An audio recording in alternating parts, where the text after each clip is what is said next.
Hello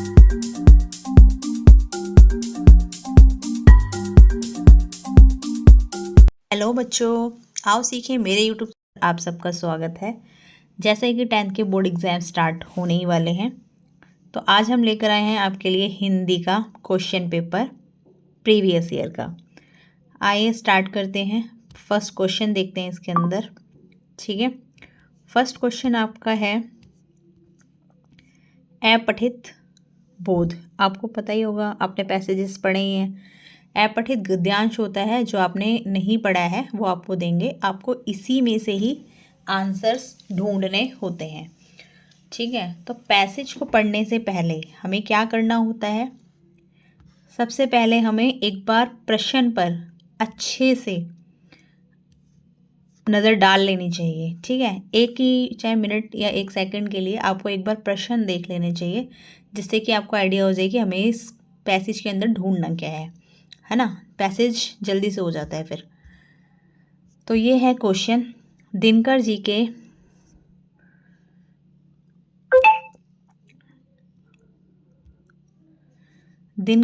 के लेखन पर किन किन कवियों का प्रभाव रहा? ठीक है, ये है प्रश्न आपका कि दिनकर जी के लेखन पर किन किन कवियों का प्रभाव रहा। तो हमें इसमें क्या ढूंढना है कि कौन कौन से कवि थे जिनका प्रभाव रहा। अगला देखेंगे, दिनकर जी के बारे में कौन सा असत्य है ये बताना है। थर्ड क्वेश्चन में निम्नलिखित कथन और कारण को ध्यानपूर्वक पढ़ना है। ये हमें जब हम पढ़ेंगे पैसेज को तो पता चलेगा क्या ये जो कह रहे हैं वो सही है या गलत है। दिनकर जी की रचनाशील की 2 विशेषताएं आपको बतानी है।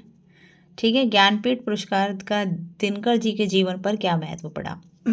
एक बार हमने प्रश्न को रीड कर लिया। आइए अब हम पैसेज की तरफ चलते हैं, गद्यांश को देखते हैं क्या कह रहा है ये।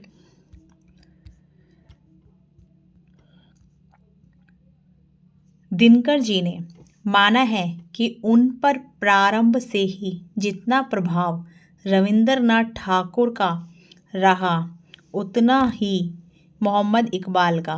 बाद में इलियट की काव्य शैली और विचार दृष्टि ने उनके कवि मानस को छूकर दूर भीतर तक उन्मिथित कर दिया। परिणामतः उनकी कविताओं ने एक नई भंगिमा को ग्रहण किया। ठीक है, तो आपको पहले क्वेश्चन का आंसर आपको दिख ही गया होगा कि यहाँ पर मोहम्मद इकबाल, रविंद्रनाथ ठाकुर और इलियट 3 कवियों का नाम आया है जिनका प्रभाव क्या पड़ा है, दिनकर जी पे पड़ा है। ठीक है, दिनकर जी अपने युग के एक प्रमुख कवि ही नहीं, सफल और प्रभावपूर्ण गद्य लेखक भी थे। सीधी सरल भाषा और अत्यंत प्रांजल शैली में उन्होंने विभिन्न साहित्यिक विषयों पर निबंध भी दिए। कौन सी शैली में? प्रांजल शैली और सीधी सरल भाषा और प्रांजल शैली में उन्होंने निबंध भी दिए। और बोध कथा, डायरी, संस्मरण, दर्शन, इतिहास गण तथ्यों की विवेचना भी की है। दिनकर जी जीवन भर संघर्षरत रहे। साहित्य और राजनीति दोनों के बीच उनका मन रमता गया। इन दोनों ही क्षेत्रों में उनको सफलता मिली। साहित्य जगत द्वारा प्रदत्त ज्ञानपीठ पुरस्कार ने दिनकर जी को प्रफुल्लित कर दिया। उनके अंतरंग मित्रों को यह ज्ञात है कि ज्ञानपीठ पुरस्कार उनके जीवन के अंतिम अध्याय का स्वर्णिम क्षण सिद्ध हुआ। पुरस्कार प्राप्त कर दिनकर जी अभिभूत थे। क्या थे? उनको जब पुरस्कार मिला तो वो अभिभूत हुए, क्योंकि कवि का मन अपनी रचनाओं की स्वीकृति, विशेष रूप से सुधीजनों और प्रशासनिक समादृत होना अपनी सबसे बड़ी उपलब्धि मानता है। ज्ञानपीठ पुरस्कार के मिलने के बाद उन्होंने अप्रैल 1974 में तिरुपति जी की यात्रा की। जब दिनकर जी मद्रास पहुँचे तो यह एक सुखद संयोग था कि उनके सर्वाधिक स्नेही मित्र थे। उनके मित्र थे कौन थे? गंगाशरण सिंह, जयप्रकाश बाबू भी वहीं पर थे। उसी शाम उन्होंने मद्रास के समुद्र तट पर अपने कुछ मित्रों को अपनी सुंदर सुंदर रचनाएं सुनाई। जब कोई नहीं जानता था कि आज 23-24 अप्रैल की शाम गंगा की गोद में उत्पन्न दिनकर जी उसके हस्तांचल जाने की शाम थी। ठीक है, इसी दिन उनका निधन हुआ। उसी रात मद्रास में ही दिनकर जी की जीवन लीला क्या है, समाप्त हो गई गंगा जी की गोद में। फिर उनका पार्थिव शरीर कहाँ लाया गया? मद्रास से दिल्ली होकर पटना लाया गया। तो ये था पैसेज। इसी को आपको ध्यान पूर्वक पढ़ना है। जितना आप अच्छे से ध्यान से पढ़ लेंगे एक बार और प्रश्नों को ध्यान में रखते हुए उत्तर देने की कोशिश करेंगे तो ये आपका फास्टली हो जाएगा। आपको प्रश्न उत्तर आराम से मिल जाएंगे और बिल्कुल आप इसके नंबर बिल्कुल नहीं कटेंगे। नहीं तो छोटी सी जल्दबाजी के चक्कर में आप अपने नंबर इसमें कटवा सकते हैं। इसको ध्यान से पढ़ें और प्रश्नों को सॉल्व करने की कोशिश करें। अब देखिए, फर्स्ट क्वेश्चन का आंसर मैंने आपको पहले ही बता दिया। दिनकर जी के लेखन पर किन किन कवियों का प्रभाव रहा? ठीक है, इलियट भी आया था, रविंद्रनाथ टैगोर और मोहम्मद इकबाल, यानी कि फर्स्ट, सेकंड और थर्ड, ये आया था इसका आंसर, है ना। ठीक है, अब सेकंड देखते हैं क्वेश्चन। दिनकर जी के बारे में, ये मैं आपको एक बार दिखा देती हूँ लाइन कहाँ थी। ये जो थे मोहम्मद इकबाल, रविंद्रनाथ टैगोर और इलियट। ठीक है, इन तीनों के ही विचार उस पर पड़े थे। अब देखते हैं सेकंड क्वेश्चन। दिनकर जी के बारे में कौन सा तथ्य असत्य है? असत्य बताना है आपको, यानी कि गलत वाला। वे एक प्रमुख कवि थे परंतु असफल गद्य लेखक भी थे। उनकी शैली प्रांजल थी, ये सही बात है। वे साहित्यिक निबंध लिखते थे, ये भी सही बात है, आपने पैसेज में पढ़ी। ज्ञानपीठ पुरस्कार उनके जीवन की अंतिम अध्याय का स्वर्णिम पन्ना था, ये भी आपने इसमें पढ़ा। बोध कथा डायरी संस्करण, ये आपने यहीं पे पढ़ा था। ठीक है, ये आपने यहीं पे पढ़ा था। और ये भी इन्होंने लिखे हैं। तो इसमें जो गलत बात है वो क्या है कि वे एक प्रमुख कवि तो थे परंतु असफल गद्य लेखक भी थे। इन्होंने लिखा है असफल नहीं थे वो, क्या थे? एक सफल गद्य लेखक थे। ठीक है, तो यही जो लाइन है इसका यही पार्ट गलत है। आपको मैं दिखा देती हूँ एक बार, कहाँ पर था ये। ये रहा, ये लिखा है, आप देख सकते हैं कि दिनकर जी अपने युग के एक प्रमुख कवि ही नहीं, सफल और प्रभावपूर्ण गद्य लेखक भी थे। ठीक है, तो ये सफल थे ना कि असफल। थर्ड देखेंगे।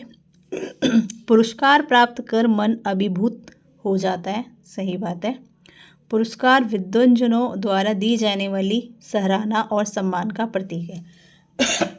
ऐसे क्वेश्चन को आप क्योंकि लगा करके सॉल्व करने की कोशिश करें कि पुरस्कार प्राप्त कर मन अभिभूत हो जाता है, सही बात है। किसी को पुरस्कार मिलेगा तो वो अभिभूत होगा, क्योंकि पुरस्कार विद्वजनों द्वारा दी जाने वाली सराहना और सम्मान का प्रतीक है ना। तो दोनों ही क्या है, सही बात है। तो इसका कारण भी सही है और कथन भी, और जो कारण है वो कथन का उचित व्याख्या भी दे रहा है, क्योंकि लगा के बिल्कुल सही उत्तर आपका जा रहा है। फोर्थ क्वेश्चन है, दिनकर जी की रचनाशीलता की 2 विशेषताएं बताइए। क्या विशेषताएं थी? ये हमने भी ऊपर पढ़ी थी। क्या विशेषताएं थी उनकी? एक तो उनकी सरल सीधी भाषा थी और प्रयांजल शैली थी, है ना।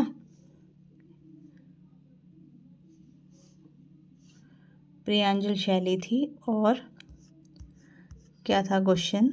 दिनकर जी की रचनाशील की 2 विशेषताएं ये थी कि अपनी सरल भाषा को यूज़ करते थे, प्रयांजल शैली का यूज़ करते थे इसके अंदर। ठीक है,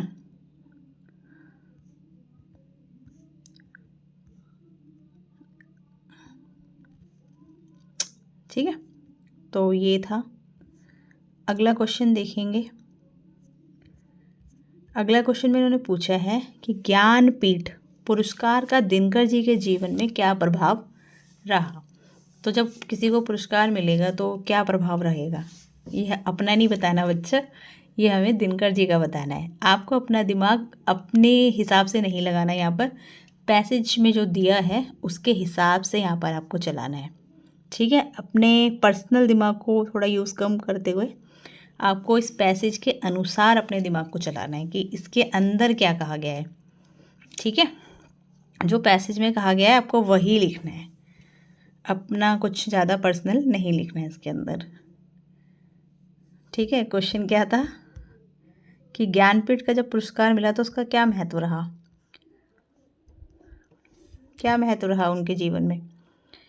बहुत ही सुखद अच्छा महत्व रहा उनके जीवन में, ठीक है। यही उनके स्वर्णिम क्षण रहे, वो बहुत प्रफुल्लित रहे, ठीक है। और क्या आ सकता है इसके अंदर, और भी हम इसके अंदर लिख सकते हैं।